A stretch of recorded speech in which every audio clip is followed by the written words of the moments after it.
फर्नन फेलेनबर्ग house फेलेनबर्ग का young Lord था जो कि आर्मी और एम्पायर की सबसे अमीर फैमिली थी। वो इंपीरियल एकेडमी के मैजिक डिपार्टमेंट में पढ़ता था। उसकी पढ़ाई भी टॉप लेवल की थी और ऊपर से जन्म से ही अमीर था। मतलब लाइफ ने उसे सब कुछ बिना मेहनत दिए ही दे दिया था। उसे पैसों से बहुत ज्यादा प्यार था। सबको कहता फिरता था इस दुनिया में सबसे कीमती चीज बस पैसा है। वो अपना टाइम मर्चेंट्स से बात करने में लगाता था या यूं कहो उनकी क्लास लेने में। जो लोग टारगेट नहीं पूरा कर पाते थे उनकी बुरी तरह से बेइज्जती करता था। और हाँ, उसके टारगेट्स हमेशा डबल होते थे। लेकिन जैसा कहते हैं मुसीबत कभी बताकर नहीं आती। एक दिन वो एक सर्वेंट से बात कर रहा था, एक ऐसे मर्चेंट के बारे में जो ज्यादा इम्प्रूवमेंट नहीं दिखा रहा था। वो मर्चेंट कह रहा था कि उसकी सेल्स काफी बढ़ी हैं, लेकिन फर्नन को लगा कि इतना काफी नहीं है। और तभी एकदम आउट ऑफ नोवेयर उस पर बिजली गिरती है। बस वहीं से सब बदल गया। शॉक इतना तेज था कि उसका चेहरा ही मुरझा गया। उसी पल एक आत्मा उसके पास आई। फर्नन ने पूछा तू कौन है? पर वो आत्मा तो खुश हो रही थी जैसे उसे कोई परफेक्ट बॉडी मिल गई हो कब्जा करने के लिए। फिर एक बड़ा सा हाथ उसके सिर की तरफ आया और उसके अंदर कुछ अजीब सा डालने लगा जो समझ में ही नहीं आ रहा था कि क्या हो रहा है। फर्नन को अंदर से फील हुआ कि ये चीज उसकी बॉडी पर कब्जा करना चाहती है। उसने थोड़ी सी मना इकट्ठी की और अटैक किया। और हैरानी की बात ये थी कि जो चीज बिजली की तरह आई थी उसे हटाना उतना मुश्किल नहीं था। लेकिन फिर भी उसका थोड़ा सा हिस्सा फर्नन के शरीर में एब्जॉर्ब हो गया और उसी समय अनजान यादें उसके दिमाग में भरने लगी। फर्नन ने डर के मारे आंखें खोली। किसी ने पूछा यंग लॉर्ड आप ठीक हैं? पर उसकी हालत देखकर कौन कहता कि वो ठीक है। पूरा जला हुआ लग रहा था। फिर उसके सामने कुछ अजीब सी लिखाई दिखने लगी। भविष्यवाणियां, दुनिया के खत्म होने की, 72 डीमंस के आने की, उसे उसके अपने घर से निकाल देने की, और सबसे खराब वो एक दिन भिखारी बन जाएगा और उसका सारा पैसा चला जाएगा। उसका फ्यूचर इतना बुरा था कि वो कभी सोच भी नहीं सकता था। दुनिया खोना भी बुरा है पर पैसा खोना उसके लिए तो वो सबसे बड़ा डर था। उस दिन से उसने ये सब समझने की कोशिश शुरू कर दी कि ये सब क्या था, वो चीज क्या थी जो उसकी बॉडी को कंट्रोल करना चाहती थी, और ये सारी यादें उसके अंदर आई कैसे। लेकिन अफसोस उसे आज तक कोई पक्का जवाब नहीं मिला। सिर्फ एक बात का भरोसा था, शायद वो भविष्यवाणियां सच हो सकती हैं, क्योंकि जब से उसे वो यादें मिली हैं वो उनका यूज करके ढेर सारा पैसा कमा रहा है। पर वो खुश नहीं है क्योंकि इसका मतलब है वो यादें असली हैं, और अगर असली हैं तो एक दिन वो सब कुछ खो देगा। कोई उसे कॉफी ऑफर करता है, फर्नन मना कर देता है। वो एक छोटा न्यूज़पेपर उठाता है, हल्के में पढ़ने लगता है। वो आदमी उसे ध्यान से देख रहा होता है, फिर पूछता है अभी कुछ अजीब फील हो रहा है क्या? फर्नन कैजुअली बोलता है नहीं, पर वो आदमी मानता नहीं है। उसे पूरा यकीन है कि कुछ गड़बड़ है। पिछले 6 महीने से फर्नन का बिहेवियर बदला हुआ लग रहा है। कभी कभी वो ऐसे ही घूरता रहता है जैसे किसी गहरी सोच में खो गया है, और अब वो कुछ इम्पल्सिव डिसीजंस लेने लगा है जो उसके स्टाइल के बिल्कुल अपोजिट है, क्योंकि वो तो नेगोशिएशन का बादशाह था। उस आदमी को पूरा यकीन है ये सब उस लाइटनिंग स्ट्राइक से जुड़ा हुआ है। फर्नन चुप रहता है, सोच में खोया हुआ। वो मानना नहीं चाहता, लेकिन उसे अंदर से पता है वो फ्यूचर जिसमें वो सब कुछ खो देगा उसे धीरे धीरे खा रहा है। तभी उसकी नजर न्यूज़पेपर पे जाती है। एक नाम दिखता है, एंट आर्मी, और बस उसे गुस्सा आ जाता है। साला आ ही गया, मेन साउथ जा रहा हूँ कहकर फर्नन गुस्से में निकल पड़ता है। पीछे खड़ा वो बंदा बस कंफ्यूज्ड खड़ा रह जाता है। इस बंदे के तो हालात सच में कुछ ठीक नहीं लग रहे। इंपीरियल एकेडमी एक रिमोट आइलैंड पर बनी है, बहुत बड़ी और पूरी तरह से जादू से बनाई गई जगह। हर चीज वहाँ आर्टिफिशियल है, इसमें कोई शक नहीं। लेकिन आज फर्नन यहाँ आया है एक ही रीजन से, पता लगाना है कि क्या वो प्रोफेसी सच है। उस प्रोफेसी में जो कुछ लिखा था उसमें से 3 बातें उसे सबसे ज्यादा चुभी थी। 1, जब वो अपना सारा पैसा खो देगा। 2, जब वो भिखारी बन जाएगा। 3 और तीसरी किया के जहाँ वो पूरी तरह टूट चुका होगा। सिर्फ ये 3 फ्यूचर्स ही काफी थे उसे पागल करने के लिए। लेकिन असली दिक्कत यही नहीं रुकी। एक वर्जन में वो भिखारी बनता है, दूसरे में सालमन रिवर के 72 डीमंस इस दुनिया पर हमला करते हैं, और तीसरे में एक आर्मेनियन नाम का लड़का दुनिया को बचाता है। पूरा एम्पायर उस नाम को जानता है क्योंकि वो एम्परर कैलिनस आर्मेनियन का सीधा डिसेंडेंट है। हाउस आर्मेनियन ने ही 1000 साल पहले इस एम्पायर की नींव रखी थी। हालांकि अब उनकी पावर ऑलमोस्ट खत्म हो चुकी है। फिर भी प्रोफेसी में साफ लिखा है एक एन आर्मेनियन की है इस कहानी का हीरो। उसने एकेडमी का एंट्रेंस एग्जाम पास किया और फिर एक मैप लेकर इस रीजन में आया। वो मैप उसे एम्परर ने खुद दिया था। वो एकेडमी में दाखिल होता है और फिर उसके साथ जो कुछ होता है वो सब उस प्रोफेसी में लिखा हुआ था जो फर्नन के दिमाग में जबरदस्ती डाली गई थी। मतलब अगर वो लड़का यहाँ दिख गया तो प्रोफेसी सच है। पर फर्नन सिर्फ इसलिए उसे नहीं ढूंढ रहा क्योंकि वो प्रोफेसी का हीरो है। असल रीजन ये है कि उसका फ्यूचर बर्बाद करने में भी उसी का हाथ है। उसी ने वो लेटर दिया था जिसमें लिखा था कि फर्नन को एकेडमी से निकाल दिया गया है। और सबसे बड़ी बात, फर्नन को आज तक समझ नहीं आया कि उसने ऐसा क्या किया था जो उस लड़के को इतना खराब लगा। टेक्स्ट में बस इतना वेग सा लिखा था कि एन आर्मेनियन ने फर्नन फेलेनबर्ग को कुछ समझा। क्या समझा साफ नहीं था, पर उसने उसे घृणा की नजर से देखा। शायद किसी डीमन से उसका कनेक्शन था या कुछ ऐसा। फर्नन पाथ से उतरता है, इधर उधर देखता है और पूछता है यही जगह है क्या? कहानी के हिसाब से यही वो जगह थी जहाँ हाउस आर्मेनियन के पहले एम्परर ने एक डंजियन छोड़ा था। उस डंजियन के अंदर एक स्वॉर्ड छुपी थी जिसमें रॉयल नाइट गार्डनर की स्पिरिट बसी हुई थी। अगर किताब सच थी। वही स्वॉर्ड वो लड़का उठाएगा और उसी से डीमंस के खिलाफ लड़ाई की शुरुआत करेगा। अगर उसकी किस्मत दुनिया बचाने की नहीं होती तो फर्नन अब तक उसे मार चुका होता, क्योंकि वो लड़का ही उस फ्यूचर की वजह है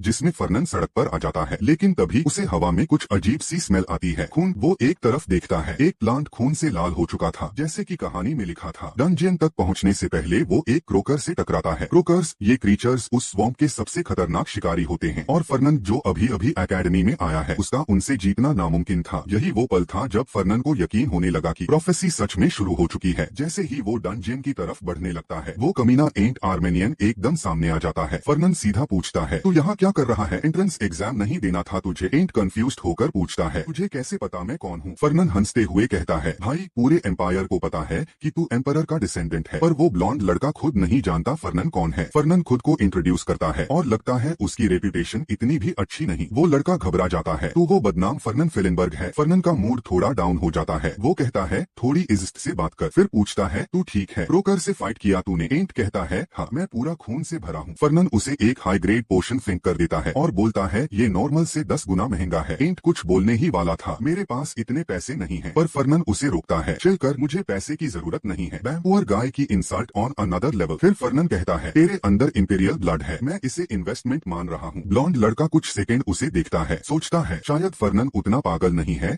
जितना लोग कहते हैं। थैंक्स एंट तो थैंक यू बोल देता है, लेकिन फर्नन के मन में एक ही बात चल रही है, ये लड़का मेरे पैसे खा रहा है। भाई वो पोशन कोई मामूली चीज नहीं थी, बेहद महंगी थी। तो अब फर्नन उसे लेक्चर देना शुरू करता है, बताने लगता है कि उस पोशन की वैल्यू क्या है और बोलता है, अब तू मुझे जिंदगी भर का फेवर देना होगा। फिर हाथ हिलाता है और निकल जाता है। ए वहीं खड़ा रह जाता है, फिर भी उसे थैंक करता है, कहता है, मैं एक दिन जरूर एहसान चुका दूंगा। लेकिन फर्नन तो साइड में खड़ा बस दर्द से देख रहा है कि कैसे ये कमीना बंदा आराम से वो पोशन पी रहा है जिसके लिए फर्नन ने घंटों मेहनत की थी। जैसे ही एंट अंदर जाता है, फर्नन भी चुपचाप उसके पीछे चला जाता है और यकीन नहीं कर पाता, इतनी रिमोट जगह में सच में एक डंजियन है। जो चीज उसे कंफ्यूज करती है वो है अंदर जल रही मैजिकल लैंप्स की क्वांटिटी। वो एक लैंप उठाता है और पता चलता है कि ये स्पेशल लैंप है जो एनवायरनमेंट से मना एब्जॉर्ब करके हमेशा जलती रहती है, मतलब लिटरली किसी खजाने से कम नहीं। और एंट तो इतना टूटा हुआ है कि उसे ये लैंप उठाना भी जरूरी नहीं लगा। फर्नन सोचता है, कितना नाइव है ये लड़का। उसे प्रोफेसी याद आती है कि एंट इसी हालत में आया था, गंभीर रूप से घायल, कमजोर पोशंस चढ़ाता जाता है खुद पर, बस किसी तरह चलता रह सके। लेकिन हालत ये थी कि अपने रिब्स हाथ से पकड़कर चला जा रहा था। वीक पोशंस कुछ काम नहीं कर रहे थे। फिर भी ये जिद्दी इंसान आगे बढ़ता रहा और फिर अचानक उसकी आंखें चमक उठती हैं। ऑल्टर के ऊपर रखी थी एक सामान्य दिखने वाली स्वॉर्ड। सामान्य दिखने वाली? सीरियसली भाई, एक बड़ी चमकदार रोशनी बिखेरती तलवार। उस केव की हर दीवार पर लाइट फैला रही थी। एंट उसे कसकर पकड़ता है और उसी पल पूरी केव लाइट से भर जाती है। और फिर जब एंट अपनी आंखें खोलता है, वो डंजियन में नहीं होता। फर्नन देख रहा होता है सब। वो लड़का कहीं गया नहीं, फिर भी कहीं दिखाई नहीं दे रहा, बस पत्थर पर तलवार के निशान बाकी हैं। और यही चीज फर्नन को और चिढ़ा देती है, क्योंकि इसका मतलब है प्रोफेसी अनफोल्ड हो रही है और अब कभी भी वो एक्सपल्शन लेटर आ सकता है। उससे हाउस फेलेनबर्ग का टाइटल छिन जाएगा, पब्लिक ह्यूमिलिएशन मिलेगा। उसका बाप बोलेगा, अब दोबारा कभी मेरे सामने मत आना। मतलब साफ है, अपनी लाइफ बचा ले बेटा, तू बर्बाद हो गया। फर्नन अपना सर खुजाता है, उसे यकीन नहीं हो रहा कि वो पॉवर्टी की तरफ खुद चलकर जा रहा है। क्या भूतिया फ्यूचर है ये। आर्मेनियन एक तरफ वो हीरो है जो दुनिया को डीमंस से बचाएगा, दूसरी तरफ उसी की वजह से फर्नन की जिंदगी बर्बाद हो जाएगी। लेकिन सच कहें, फर्नन खुद भी मानता है वो लड़का एक राइजिंग स्टॉक है, हर पल उसकी वैल्यू बढ़ रही है। असल प्रॉब्लम क्या है? उनका पर्सनालिटी क्लैश। फर्नन को सिर्फ पैसा और प्रॉफिट चाहिए और ए को ऑनर और जस्टिस। फर्नन को डर है अगर वो अपनी असली पर्सनालिटी दिखा देगा तो उस लड़के से कभी कोई कनेक्शन नहीं बना पाएगा। वो कहता है, ये प्रॉब्लम ट्रिकी है। बटलर पूछता है, आप किस प्रॉब्लम की बात कर रहे हैं? फर्नन पूछता है, हाइड से। अगर कोई इन्वेस्टमेंट अपॉर्चुनिटी हो जो बहुत प्रॉफिट दे सकती है तो इन्वेस्ट करेगा। हाइड कहता है, बिल्कुल, बिना सोचे। फर्नन भी मानता है, पर फिर पूछता है, अगर उस इन्वेस्टमेंट को चलाने वाले लोग तेरी पर्सनैलिटी से पूरी तरह उल्टे हो तब? हाइड मुस्कुराता है, ड्यूक ने हमेशा कहा है जब पैसा बीच में हो पर्सनैलिटी भी मैच की जा सकती है। फर्नन सोच में पड़ जाता है, सही कहा, कोई बात नहीं, ओवर थिंक करने की जरूरत नहीं है, प्रिंसिपल सेम है, इन्वेस्ट कर, रिस्क ले और पैसा बना। पर्सनैलिटी क्लैशेस भी इग्नोर किए जा सकते हैं जब प्रॉफिट इतना हाई हो। लेकिन उसे अभी भी और इन्फो चाहिए थी और वो इन्फो सिर्फ एंट से मिल सकती थी। तो वो एकदम डिक्लेयर करता है, मैं बाहर जा रहा हूँ। भाई उसे रिमाइंड कराता है, तुझे किसी से मीटिंग करनी थी न। पर फर्नन ऑलरेडी गायब हो चुका होता है। एकेडमी में डॉर्म्स मिलते हैं तुम्हारी रैंक के हिसाब से, से। अगर टॉप 10 में हो, राजा जैसी लक्ष्युरी मिलती है। रैंक 11-30 अभी भी डिसेंट रूम्स, लेकिन अगर टॉप 30 से नीचे फिसल गए तो भाई कूड़े के पास सोने जैसी हालत हो जाती है। हाँ, उन्होंने दिखाने को थोड़ा ओमिनस एनवायरनमेंट बनाया है, लेकिन सच में ये जगह एक विशाल महल जैसी है। और वो चिल्लाती हुई आवाज जो डॉन की बेइज्जती कर रही थी, वो थी गार्डनर की स्पिरिट, वही जो उस स्वॉर्ड में बंद थी जो एंट ने उठाई थी। वो स्पिरिट ऑलरेडी उस पर चिल्ला रही थी, ये कैसे डिसेंडेंट को मिल गई मेरी तलवार, इतनी पथेटिक टैलेंट। वो लगातार बड़बड़ाता रहता है, बोलता है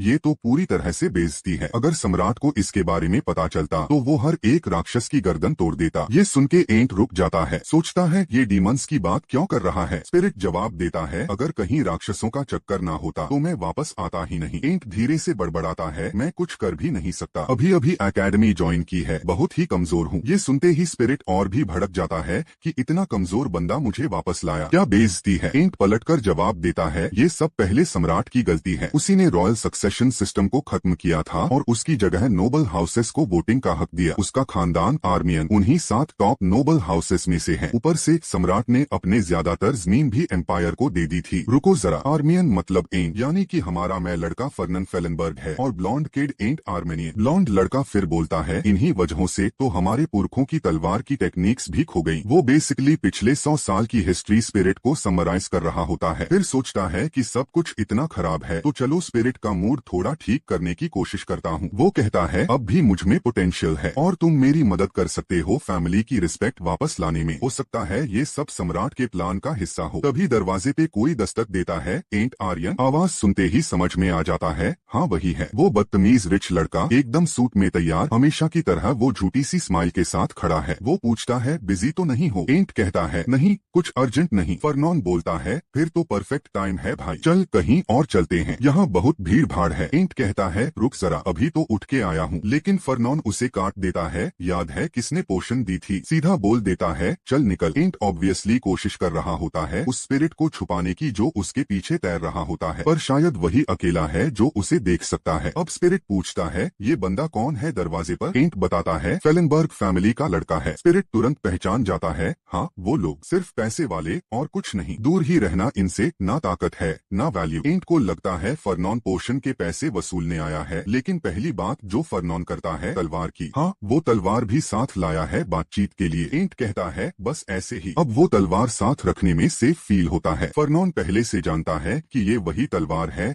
जिसमें गार्डनर नाम के स्पिरिट की आत्मा है। एंट पूछता है, क्यों बुलाया था। फर्नॉन कैजुअली बोलता है, कुछ खास नहीं, सोचा खाना खा ले साथ में। एंट थोड़ा हिचकिचाता है, ये जगह बहुत महंगी लग रही है। फर्नॉन कहता है, भाई सीनियर का इनवाइट रिजेक्ट नहीं करते। एंट मान जाता है। अब दोनों बैठे हैं, आसपास देख रहे हैं और फर्नॉन चुपचाप उसे ऑब्जर्व कर रहा है। वो लड़का दिखता तो सीधा साधा और अच्छा है, पर फर्नॉन को पता है कुछ तो छुपा रहा है। फर्नॉन पूछता है, एकेडमी से ग्रेजुएट होने के बाद क्या करने का प्लान है। आमतौर पर लोग ऐसे इंस्टीट्यूशंस में आते हैं इन्फ्लुएंस बढ़ाने के लिए, लेकिन आर्मेनियन फैमिली के लोग आमतौर पर ऐसी पॉलिटिक्स से दूर रहते हैं। एंट जवाब देता है, क्योंकि सब कहते रहते हैं कि हमारा खानदान अब कुछ नहीं रहा, पर हम में आज भी रॉयल ब्लड है और मैं ये साबित करना चाहता हूँ कि हम अब भी कुछ हैं, इसलिए मैं सच्चा नाइट बनना चाहता हूँ। फर्नॉन और ऑब्जर्व करता है, अब तक समझ चुका है कि लड़का सीधा है, जुनूनी है और अपने खून पर गर्व करता है। फिर रैंडम टॉपिक्स पर बातें होती रहती हैं और धीरे धीरे फर्नॉन को इस लड़के की असली पर्सनालिटी समझ में आने लगती है। फर्नॉन का ओरिजिनल प्लान था थोड़ा स्पॉन्सर कर दे, कुछ चीजें खरीद दे और उसे इन्वेस्टमेंट की तरह देखे, लेकिन अब उसे समझ आ जाता है अगर वो ऐसा करेगा तो एंट की ईगो हर्ट होगी। ये लड़का ऐसा नहीं है जो पैसे के बदले लॉयल्टी दे दे, इसलिए फर्नॉन को चाहिए एक पुश पुल स्ट्रैटेजी जैसे रिलेशनशिप्स में होती है, थोड़ा दो फिर कुछ मत दो, फिर थोड़ा और दो फिर रुको। उसे पता है ऐसे जेंटल इंसान से ट्रस्ट कमाने का एक ही तरीका है, धीरे धीरे उसका भरोसा जीतना, और तभी जब वक्त परफेक्ट होगा फर्नॉन उससे अपनी तरफ खींच लेगा। बस तभी उसका बटलर आता है और पूछता है, सर कहाँ चले गए थे। फर्नॉन पूछता है, बर्च से बात हुई। बटलर कहता है, हाँ सर, बर्च की जो लड़की है मर्चेंट वेल इशू के रिगार्डिंग जिसे आपको मिलना था, वो काफी देर से वेट कर रही है। फर्नॉन तो भूल ही गया था उसके बारे में। बटलर बोलता है, अगर पता होता कि इतना टाइम लगेगा तो उसे कह देता कि बाद में आए, और उसने वेट करने का डिसीजन खुद लिया। और अब 3 घंटे हो चुके हैं। शायद उससे लग रहा होगा कि फर्नॉन उसे इंटेंशनली वेट करा रहा है ताकि वो खुद ही हार मान ले। फर्नॉन चिल वे में